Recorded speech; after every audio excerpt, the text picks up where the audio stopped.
Yeah, so thank you so much, everyone, for being here. My name is Naveen Shamsudhin, and I'm a lecturer for robotics at ETH Zurich. So every semester I teach a course in microrobotics, which is all about how you build robots that are very tiny, less than a millimeter in size, and you move them for application within your body, for example. And then an introductory course in robotics where the bachelor students get to play with small toys and build things that move and things like that. I'm also working on a book on the history of robotics, so that's why the title, The Past.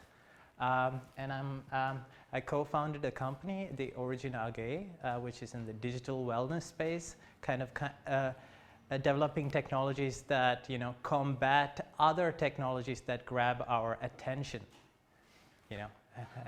So kind of in the digital wellness space. And that's a bit about me. So this topic is titled The Past, the Present, and I called it the future earlier, but I changed it to the challenges. I don't want to do a technology prediction here.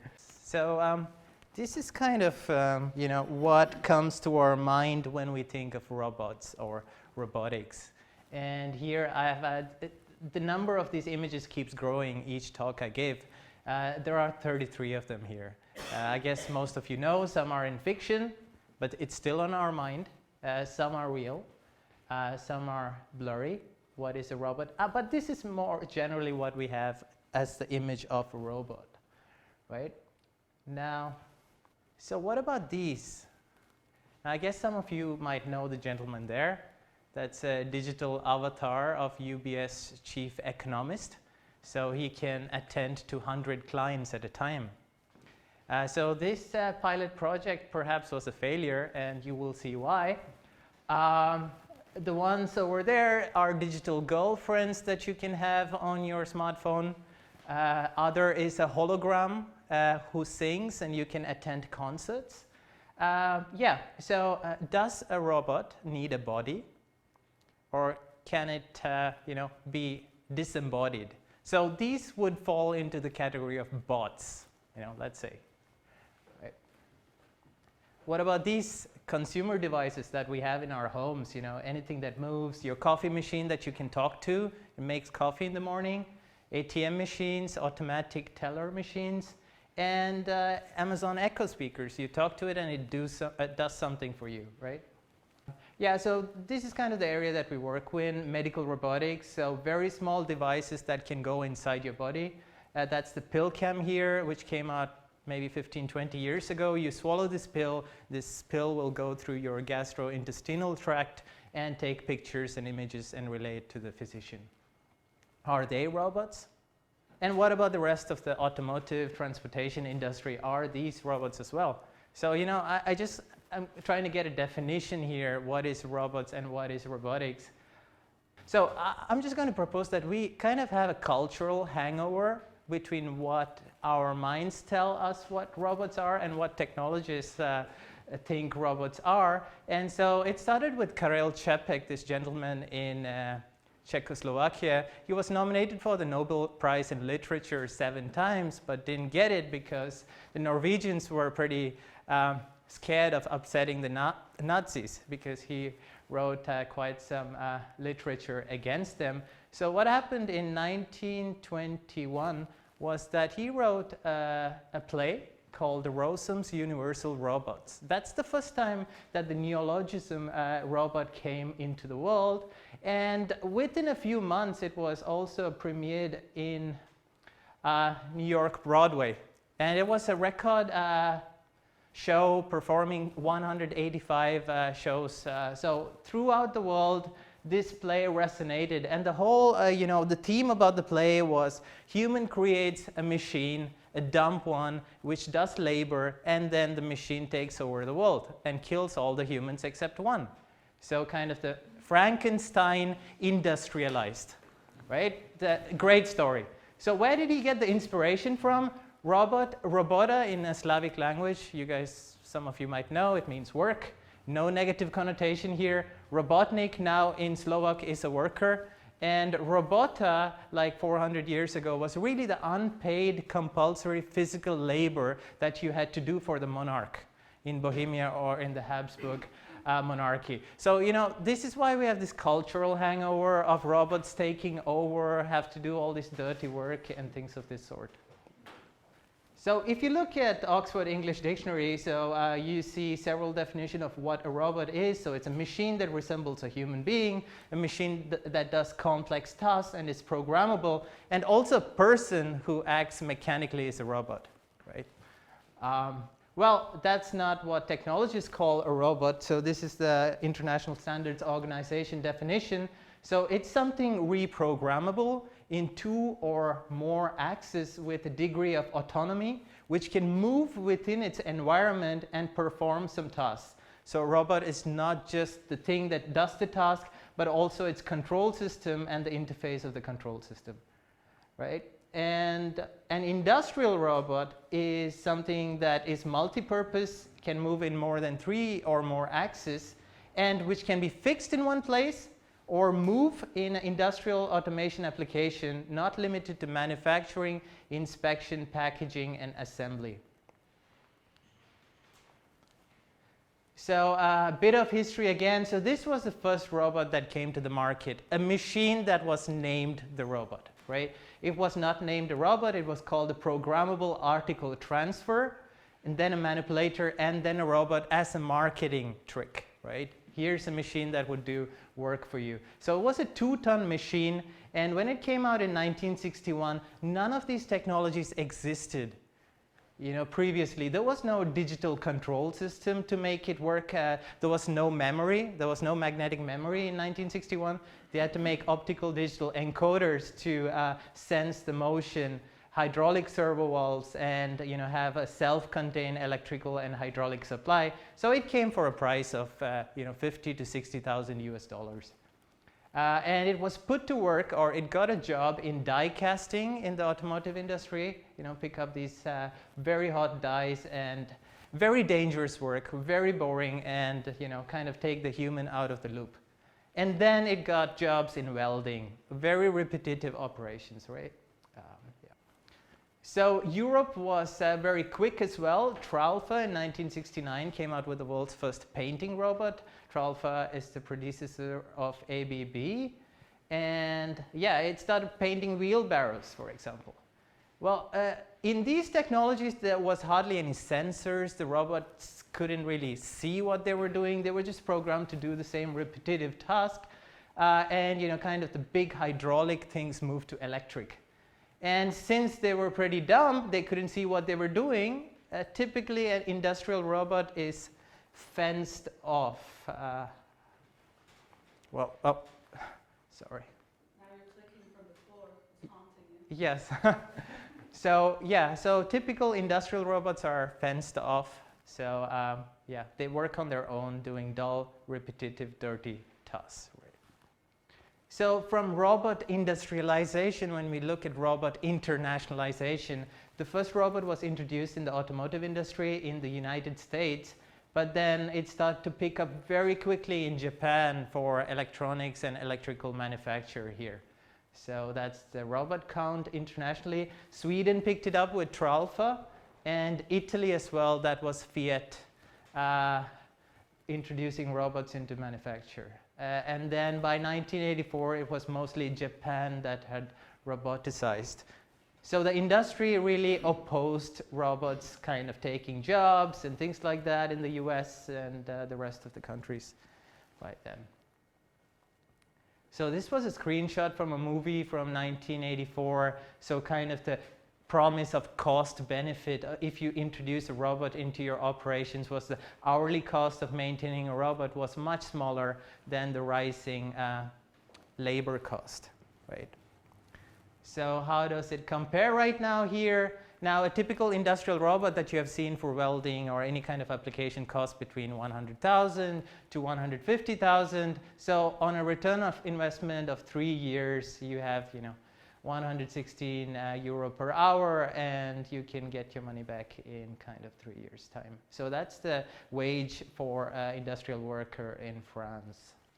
So if you look at estimated robot sales last year, you see that industrial robots there only occupy a very small chunk. Of course, they are high priced per device, but total number, they are the service robots. And service robots are all robots that do tasks not for industrial automation applications.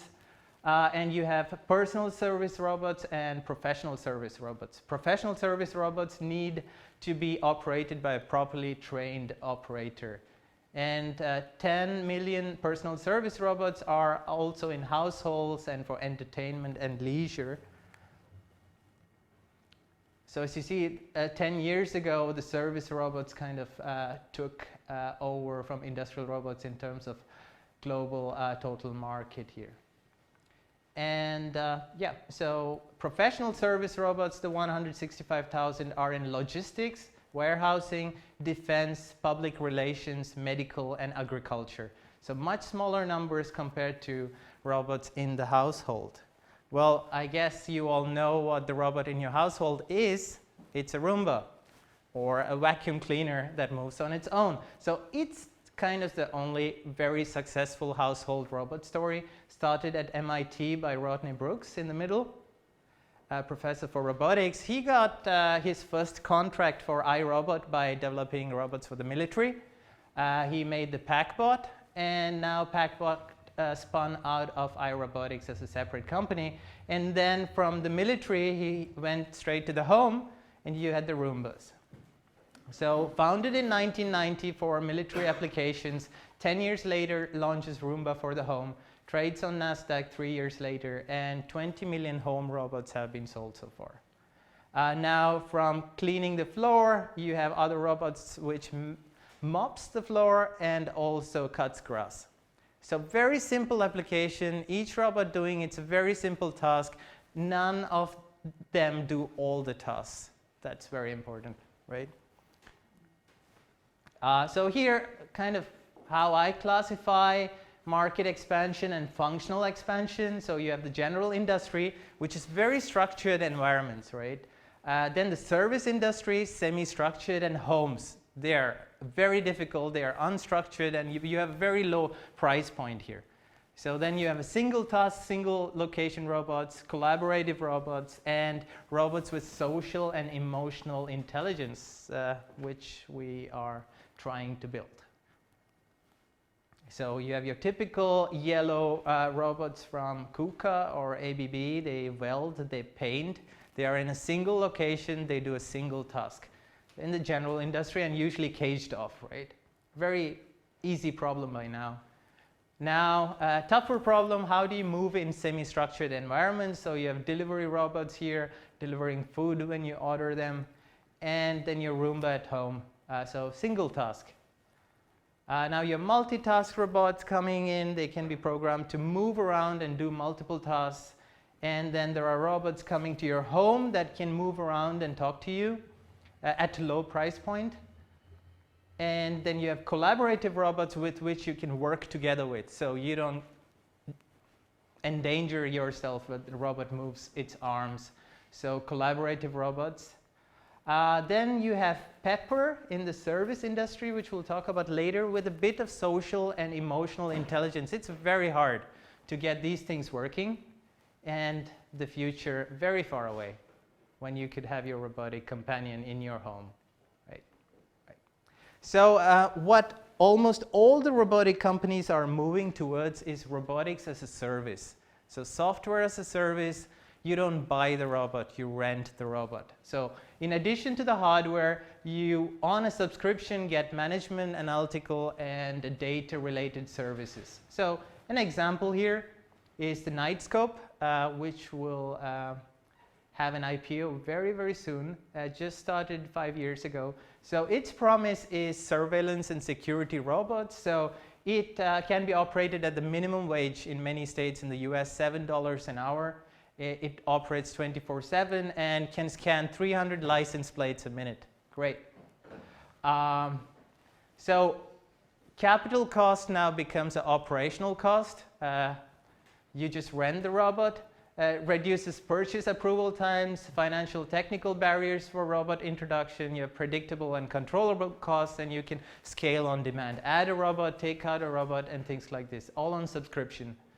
Examples, service robots for hotels, that's Savioke Relay, another very successful robotics company, can be operated for less than $15 an hour. You can have services or deliver your toothbrush at 3 a.m. in the morning, so 24/7 operations, and carry, take lifts on its own and go through the whole hotel, delivering things up to 2.5 kilogram. You can rent drones for agricultural surveys, for entertainment, and all other tasks. So yeah. So this would not have been possible if we didn't have this concept of computation and data analytics on the cloud. So if you looked at the very first robot that I showed you, Unimate, in 1961, the guy who introduced it, Joseph Engelberger, wanted to do a robotics as a service model. So you subscribe to it, bring in a robot for a month or two and send it back. But there was no cloud robotics then, which allows the robotics company to keep the customer hooked onto their services by offloading some of the things to the cloud. So all these robots are connected to the cloud services where you can do image and video analysis, localization and mapping, video and audio streaming, analytics. You can manage a whole fleet of robots in your warehouse or in your hotel and also upgrade them via the cloud, right? And you can do simulations. So how do these robots work in unstructured environments like warehouses? So you have virtual robot environments as well. That's coming up and has driven the robotics as a service model. And you have natural language processing happening on the cloud, so you can understand what people talk to the robot. So with the introduction of cloud robotics, actually from all the big corporations, Amazon, Google, Microsoft, have all their cloud robotics platforms, what it does, it speeds up innovation in startups. So all this complex software is all in one place. So it's very easy to start building your robot and deploy it with these cloud robotic services from the major players. So another success story is warehouse robotics, driven by you, the modern shopper, wanting deliveries on the same day, right? So you order your product, it goes to the e-commerce company which sources its products, and then the product comes out to a segregation hub and delivered to you. So let's see what warehouse logistics robotics technologies have enabled same-day delivery here. So the classic is the orange robot from Kiva Systems. Kiva Systems was started by an ETH professor here, sold this company for 800 million. Now he doesn't take a salary from the ETH. That's great. And he does the projects he loves. And Amazon bought Kiva in 2012, and within a few years, it stopped supplying autonomous guided vehicles to other e-commerce companies. And now you have a lot of other warehouse robotics companies which have filled the vacuum from China and India and going through very large rounds here. So all these robots do, thousands of them, is to pick up things on the factory floor and take it somewhere else. Once they pick and bring it to a station, then you have pick, place, and sorting robots which have grippers and computer vision to pick out the things that you ordered and send them to you, right? So that is advances in grippers and computer vision here to pick, place, and sort. The other famous example is 3D warehousing. So if you have not built your warehouse as an e-commerce company, why not build it in 3D? Right? Remove the human out, and you have this 3D infrastructure where you have robots on the very top pulling out things and bringing them to the station for it to be picked out. So very successful stories for robotics, really operating in the semi-structured environment, right? Now there is another area where robotics could potentially solve things, is the last mile or the first mile problem. So how does the goods get delivered to you?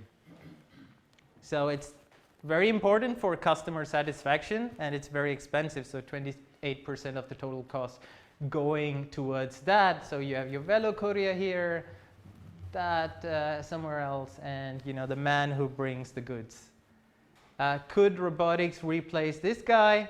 Yes, some companies say, and prototypes are already on the market. So Agility Robotics here this year have come up with a curb-to-door solution.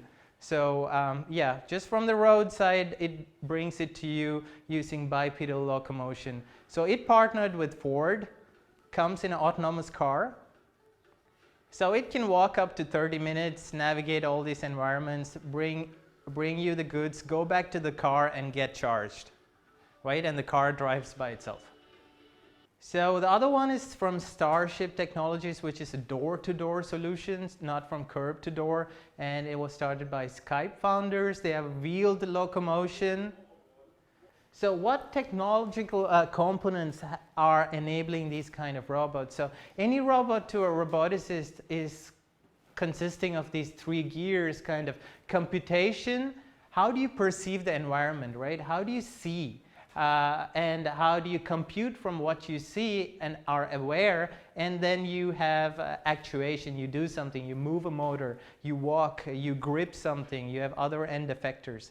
So in terms of perception of how do you see the environment, then you have LIDAR, radar, sonar, GPS, and things of this sort, which are making big advances here. Chipsets to process complex algorithms on board.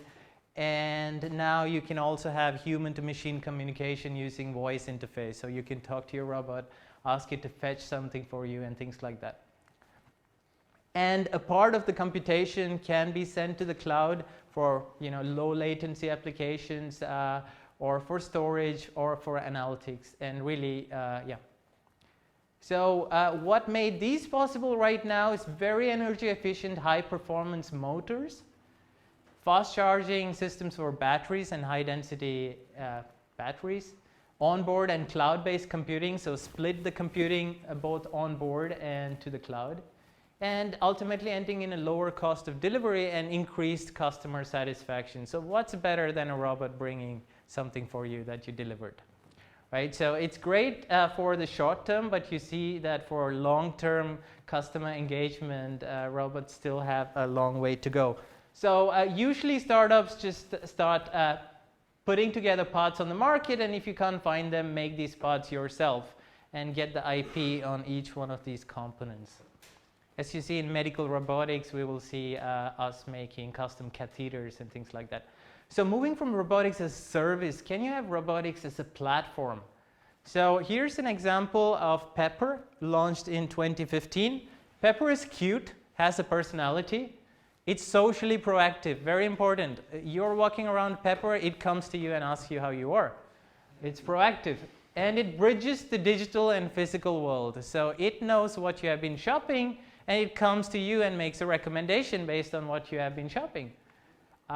So it's being targeted both for the retail market, finances, so PR in banks, healthcare, for medical compliance, governments, tourism, and education and research robot as well. So it's designed to attract customers, welcome them, inform and recommend, provide services, teach and learn, and all these sorts. So it's a platform for many applications. So SoftBank bought Aldebaran Robotics in 2012. Aldebaran is from France. And in 2015 launched Pepper. SoftBank bought Boston Dynamics, making all those scary robots on the internet, on YouTube. And in 2019, they reported almost 20,000 Peppers have been sold. Mostly for, so this is a professional service robot, if you remember the previous classification, right? So how has Pepper been performing so far?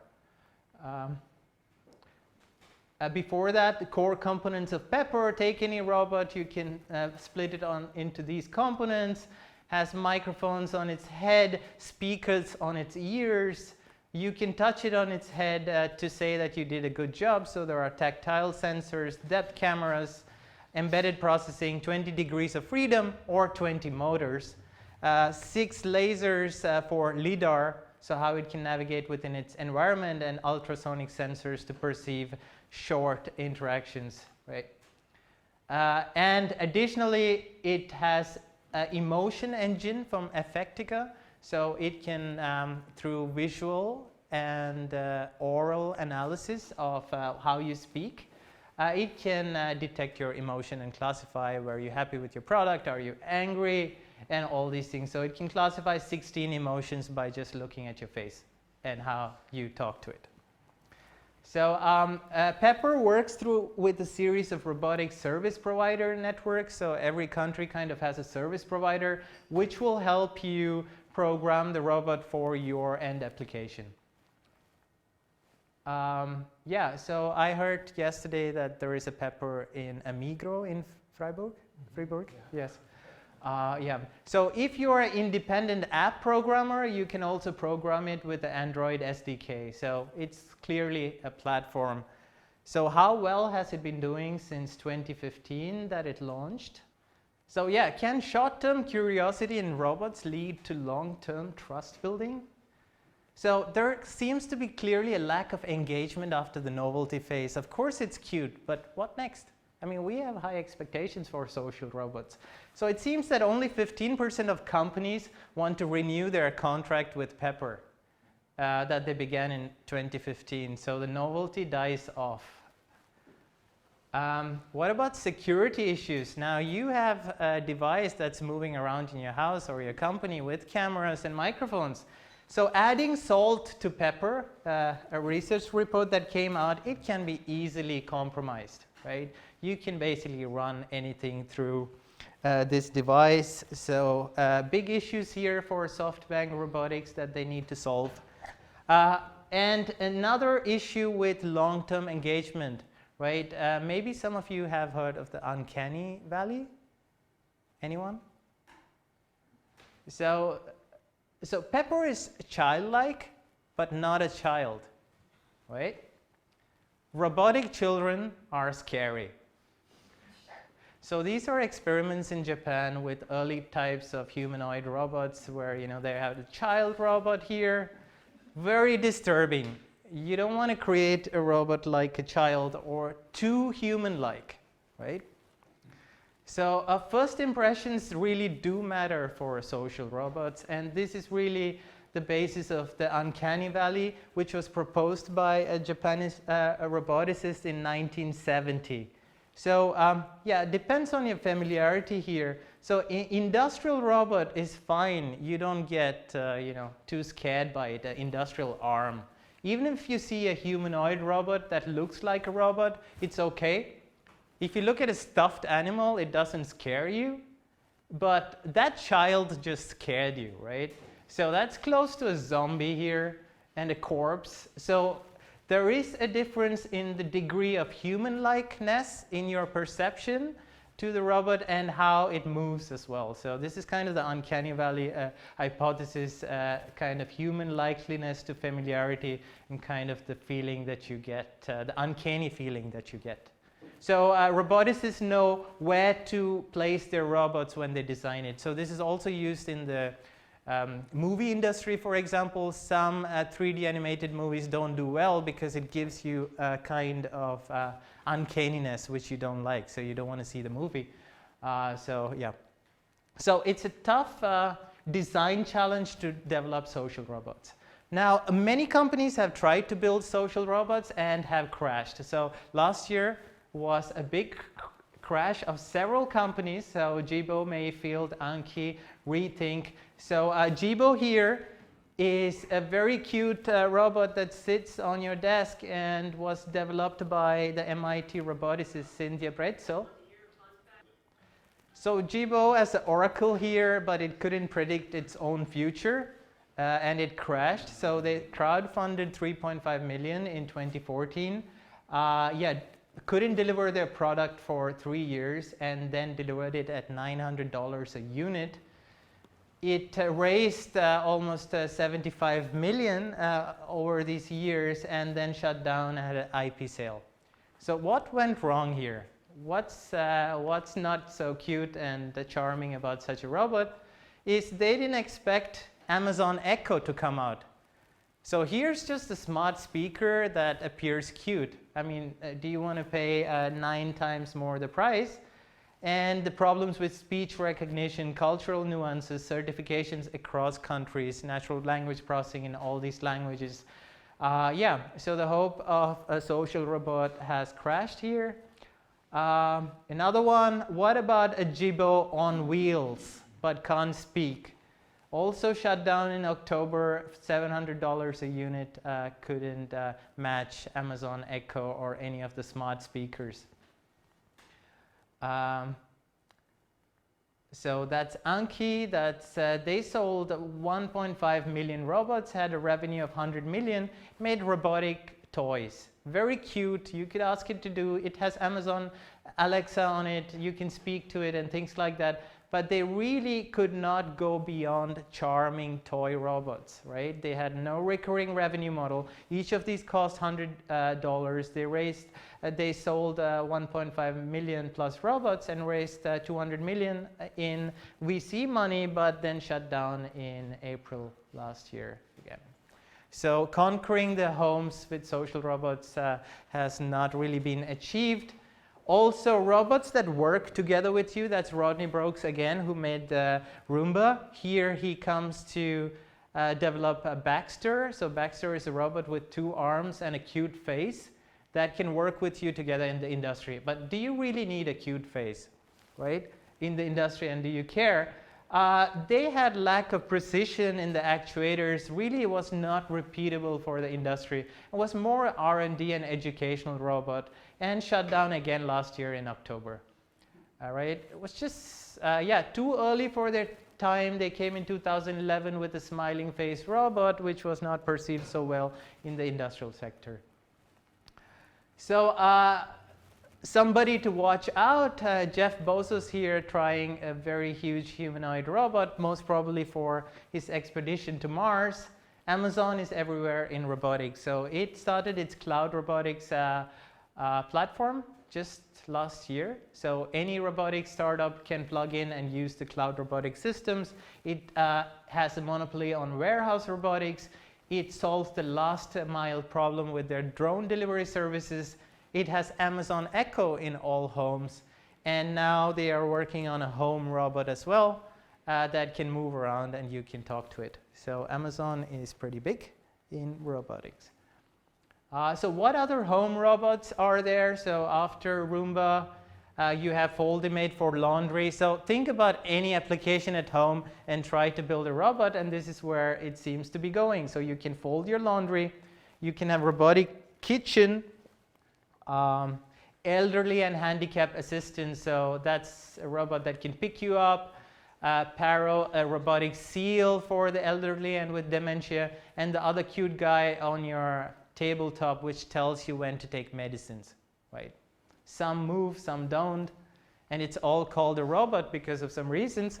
And then you have toys, companionship, education, and entertainment robots of all these sorts. So Aibo is a big success. That's Lego's Mindstorm for kids, Toyota's companion robot, Kiribo, and another unfortunate story of Buddy. We are sorry, please forgive us, was the message sent by the CEO in May this month as the company closed down. Yeah, another easy solve problem, robots without a social interface, is furniture. Make furniture that moves around. So for $15,000 a unit, you can have your robotic home suites. So what's making all this thing possible? Here's a success story, right? That's Sony's Aibo. Very cute. Has long-term engagement. And offers companionship. So if you want to know what makes it possible, open him. Right? Just take it out. This is what I like to do. So that's his innards. I didn't do that. It took 6 hours for 3 engineers to break it down and see what kind of high-tech components are inside. So if you open any robot, it's very embodied. It's not just software. So there's a lot of hardware in there.